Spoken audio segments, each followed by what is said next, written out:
Fictional story assuming a 2024 March Madness matchup between Florida Atlantic University and Northwestern University. The madness begins. The early spring air was electric with anticipation as the NCAA March Madness Tournament kicked off. After fighting through tough conference tournaments, 68 teams had earned their spot in the Big Dance, each one dreaming of cutting down the nets in Houston at the Final Four. Among those teams were the Florida Atlantic Owls and the Northwestern Wildcats, two programs looking to etch their names in the history books by making an unforgettable run. Florida Atlantic was coming off one of their best seasons ever, having won the Conference USA regular season and tournament titles. Leading scorer John L. Davis had been nearly unstoppable, averaging 22 points per game. The explosive 6 feet 4 inches senior guard could get a bucket from anywhere on the court. The Owls also boasted a stifling defense, holding teams to just 63 points per game. That defensive intensity was spearheaded by junior forward Giancarlo Rosado, who led the nation with 3.2 blocks per contest while also pulling down 9 rebounds per game. Head coach Dusty May had instilled a blue-collar mentality in his squad. After serving as an assistant for over 15 years, the 38-year-old was in just his third season as a head coach but had FAU playing their best basketball in decades. "We're just a hungry group that has been disrespected for too long," May said. "These guys play with a tremendous chip on their shoulders. We're coming to win, not just happy to be here." As for Northwestern, they had embraced the underrated moniker throughout a dream season that saw them win 26 games and earn a 6th seed after sharing the Big Ten regular season title with Purdue and Indiana. Leading that charge was senior point guard Drew Timmerman, who orchestrated the Wildcats' efficient offense that ranked top 10 nationally in assists per game.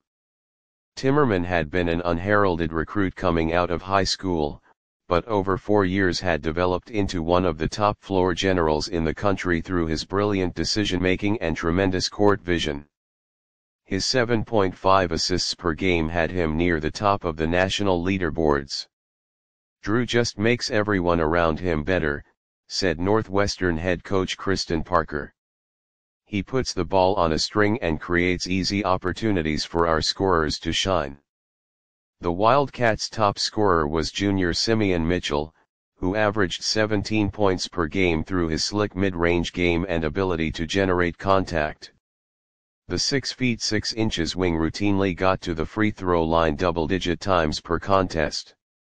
When Mitchell got going, he was almost impossible to stop. Parker was in her 5th season in Evanston after leading Florida State to back-to-back Elite Eight runs.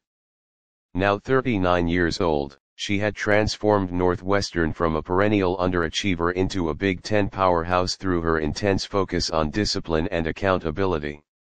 "We've gained a lot of respect this season, but we have so much more to prove," Parker stated. "This team expects to be playing deep into March and April. We aren't just happy to make the tournament, that's the standard now." The two squads had earned their way to the West Regional semifinals in Las Vegas for what was sure to be an epic Sweet 16 showdown. Sitting in first place and third place respectively in the NCAA's adjusted defensive efficiency ratings, the matchup promised to be an intense, hard-nosed battle. Survive and advance. The lights shone bright as the teams took the floor at T-Mobile Arena on the Vegas Strip for their Sweet 16 matchup. A raucous capacity crowd was split down the middle between the blue and red of FAU and the purple of Northwestern. From the opening tip, the defensive intensity was turned up to the max. The Owls employed their trademark full-court press, hounding the Wildcats as they tried to initiate their offense while FAU's aggressive trapping created deflections and turnovers. However, Northwestern managed to weather the early storm by freelancing through Timmerman. The savvy senior calmly broke the press time and again, finding open teammates for easy looks before the defense could get set. When Florida Atlantic overcompensated by extending too far, he took advantage by slashing into open lanes for a few acrobatic finishes at the rim himself. On the other end, the Wildcats doubled the post any time Rosado got a touch, trying to force the big man to become a passer rather than let him go to work on the block. While this limited his scoring output, Rosado was unselfish in reversing the ball to open shooters for kick-out threes. The three-point shooting from Florida Atlantic kept them within striking distance as the two teams went back and forth, trading blows throughout an intense first half. Mitchell provided a spark for Northwestern off the bench, scoring 11 quick points by relentlessly attacking the cup before picking up his second foul. The game was knotted at 32-32 heading into the locker rooms after a defense-oriented slugfest in the opening 20 minutes. In a blink of an eye during the second half, everything changed. Coming out of the break, both teams went ice cold for a 6-minute stretch where neither squad could buy a bucket. That set the stage for Davis to finally catch fire after being held scoreless before halftime. The senior sharpshooter knocked down 4 triples in a span of 3 minutes, single-handedly staking the Owls to a 44-35 lead. From there, FAU's defensive pressure seemed to intensify as they fed off their home crowd's energy, forcing turnover after turnover and getting out in transition. An 11-0 run made it 55-35 with just over 10 minutes remaining. Down but not out, the experienced Wildcats refused to go quietly. Parker called a timeout to settle her team down and they responded by methodically chipping away at the deficit through their half-court execution.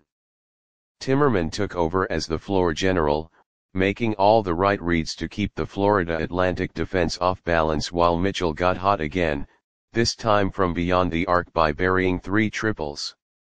A 16-4 spurt trimmed the margin down to 59-51 at the under 8 media timeout. The Northwestern full-court press then started causing disruption, as the Owls became flustered and struggled to get into their offensive sets.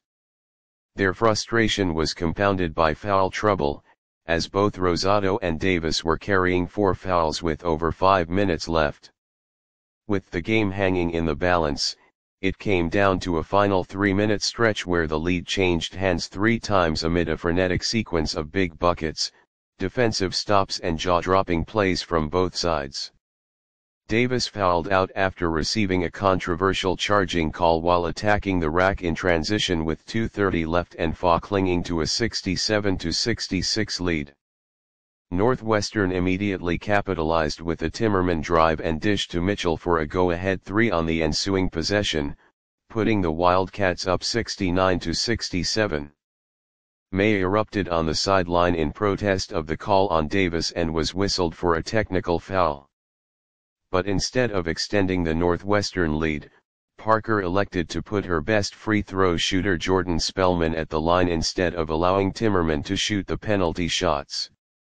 That decision proved fortuitous as Spellman split the pair, making it just 70-67. Florida Atlantic then tied the game at 70 on their next trip down courtesy of a huge 3 by senior wing Connor Harris. The final minute was truly March Madness personified. With 48 seconds left, Timmerman was trapped by FAU's press but alertly fired a tight window pass to Spellman cutting to the basket for a thunderous dunk and a 72-70 Northwestern edge. Now trailing with time winding down, May rolled the dice and called for a double team on Timmerman to try and force a turnover. It worked as Rosado arrived just in time to cleanly reject the trapped point guard and start a break the other way. The Owls pushed ahead and found gunner Keenan Bullitt alone in the right corner for a potential go-ahead 3. His attempt hit back iron, but Rosado pursued the offensive rebound and put it back in while getting hacked across the arms. He calmly drained the free throw to convert an old-fashioned 3-point play, giving FAU a 73-72 advantage with 14 seconds left. With no timeouts remaining, Parker elected not to call a timeout to set up a final play, trusting her veteran backcourt. Timmerman probed off the inbounds pass but couldn't find an opening against the Owls' stingy set defense. He eventually swung it to Mitchell on the wing, but the junior's desperation triple fell woefully short and the Northwestern bench could only look on in anguish as FAU's players celebrated an epic nail-biting victory right in front of them. Davis finished with 17 points despite his foul trouble while Rosado had 10 points, 8 boards, and 4 blocks in the gritty win. Mitchell's 22 points led Northwestern while Timmerman contributed 12 points and 9 assists, but it wasn't quite enough. "What a fight by both teams, that's what March is all about," said May in the post-game. "I'm so proud of our resiliency and toughness to gut that one out down the stretch. Obviously we're crushed to see our season end just short of the Elite Eight," Park stated somberly. "But this group represented Northwestern with class and passion every single night.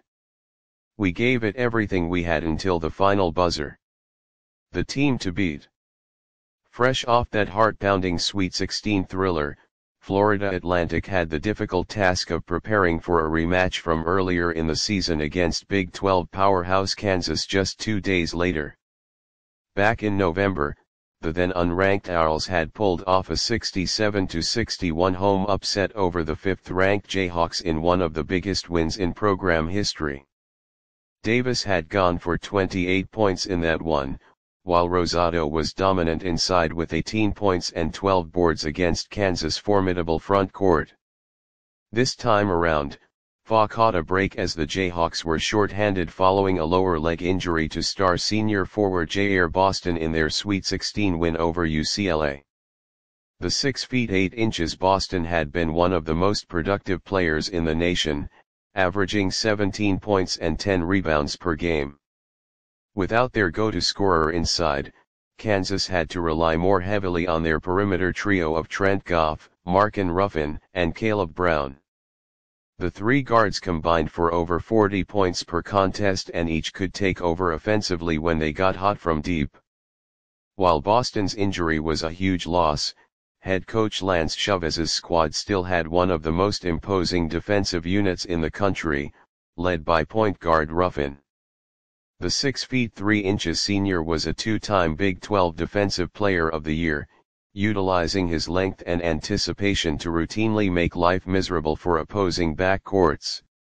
So while Florida Atlantic was happy to not have to deal with Boston's brute interior force, they knew their veteran backcourt of Davis and Harris would have their hands full trying to navigate the disruptive Kansas defense.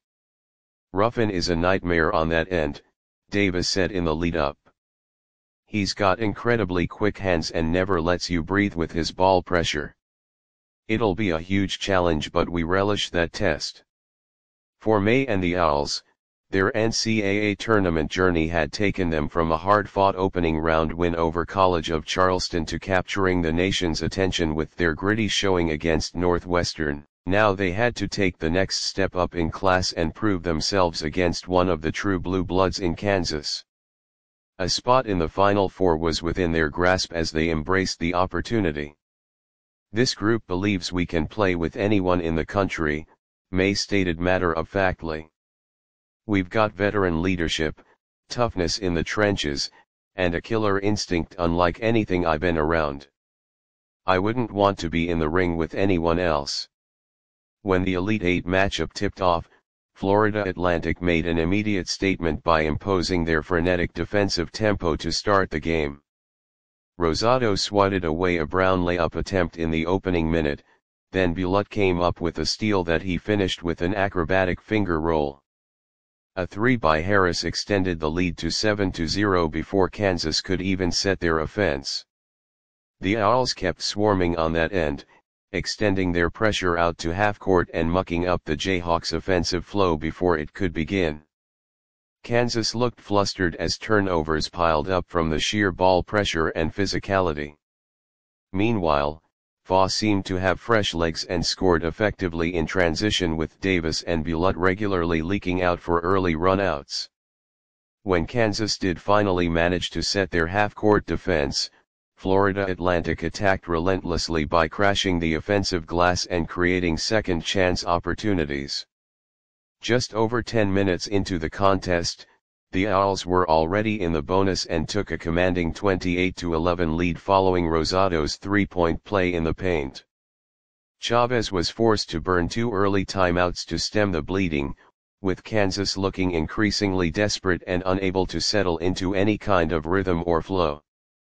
It appeared Florida Atlantic was well on their way to cruising into the Final Four when Kansas finally made their push. Ruffin and fellow guard Goff combined for 5 steals in the span of 3 minutes. The Jayhawks ramped up their own pressure to force 9 straight empty FAU possessions as the momentum swung violently in their favor out of nowhere.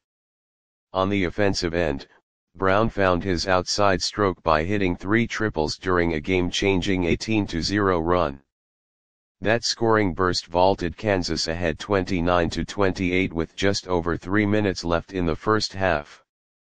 After a slow start, they had clearly found their groove and Kansas rode that wave to carry a 36-32 lead into the locker room.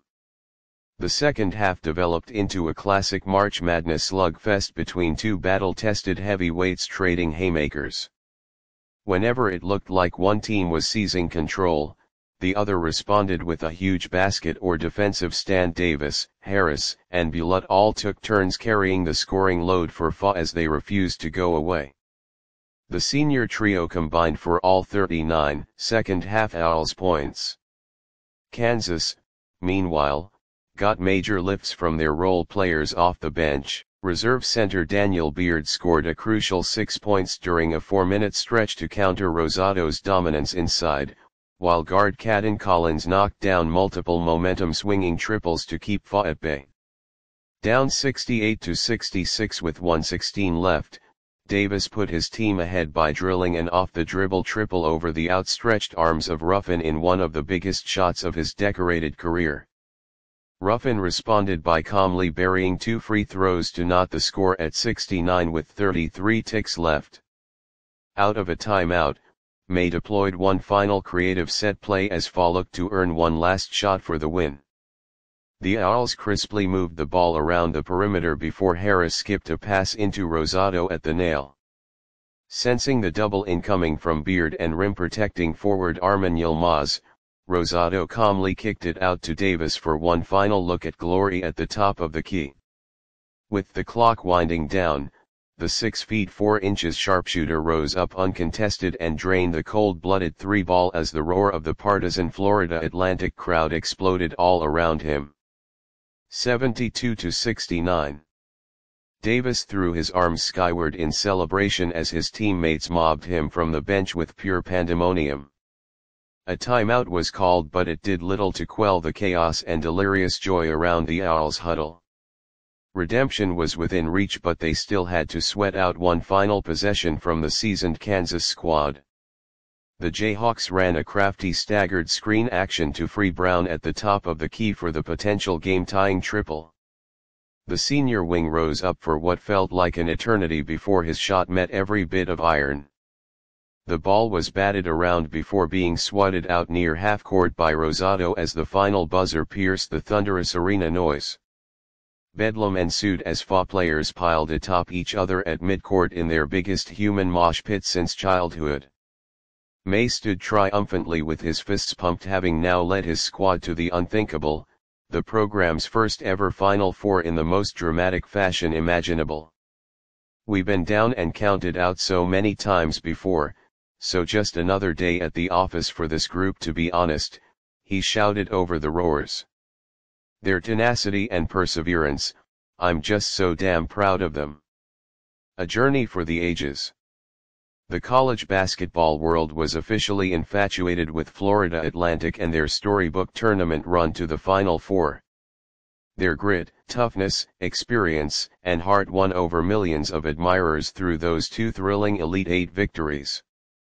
When the Owls arrived in Houston, the fanfare and crazed atmosphere followed. FAU supporters'